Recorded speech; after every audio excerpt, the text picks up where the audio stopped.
దేశానికి అత్యంత మేధావులుగా మనం చదువుకుంటున్నాం. ఇక్కడ మన శక్తి అంతా అక్కడ ఉపయోగిస్తున్నాం. భారత శాస్త్రవేత్తల ప్రభావం అపారము, దారుణి సమాచార విశేష విజ్ఞనని చాటెను, చాటిరి నిన్నను మొన్న, చాటిరి ఎల్లరూ నిన్న మొన్న.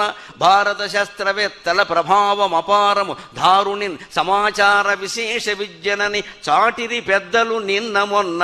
మీ వారు పరాయి దేశముల భాగ్యము పెంచుచు జన్మభూమికి భారము కారే. మీ వారు పరాయి దేశముల భాగ్యము పెంచుచు జన్మభూమికి భారము కారే.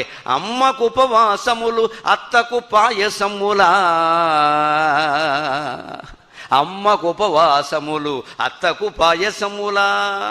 అమ్మను పస్తు పడుకోబెట్టి అత్తగారికి పట్టు చీర కొంటావా నాయన? ఎవడు ఆనందించే విషయం ఇది? ముందు అమ్మను చూసుకోవాలి కదా, అది బాధ్యత కదా. ఖచ్చితంగా అమ్మ అంటే భారతదేశం కదా. మన భారతదేశంలో ఇవాళ మేధావులు కనపడలేదండి. మేధావులు ఉన్నారని శుభ్రంగా మేసేసేవాళ్ళు. వాడు బాగా గట్టిగా చదువుకున్నాడంటే అమెరికా వెళ్ళిపోతున్నాడు, కష్టపడి పనిచేసేవాడేమో గల్ఫ్ వెళ్ళిపోతున్నాడు. పనికి మాలిన మేడం అంతా ఇక్కడ కూర్చున్నారు. ఇక్కడ ఉన్నవాడు ఉన్నతోద్యోగి స్టేట్స్లో, లేనివాడు గల్ఫ్లోన కూలి. ఉన్నవాడు ఉన్నతోద్యోగి స్టేట్స్లో, లేనివాడు గల్ఫ్లోన కూలి.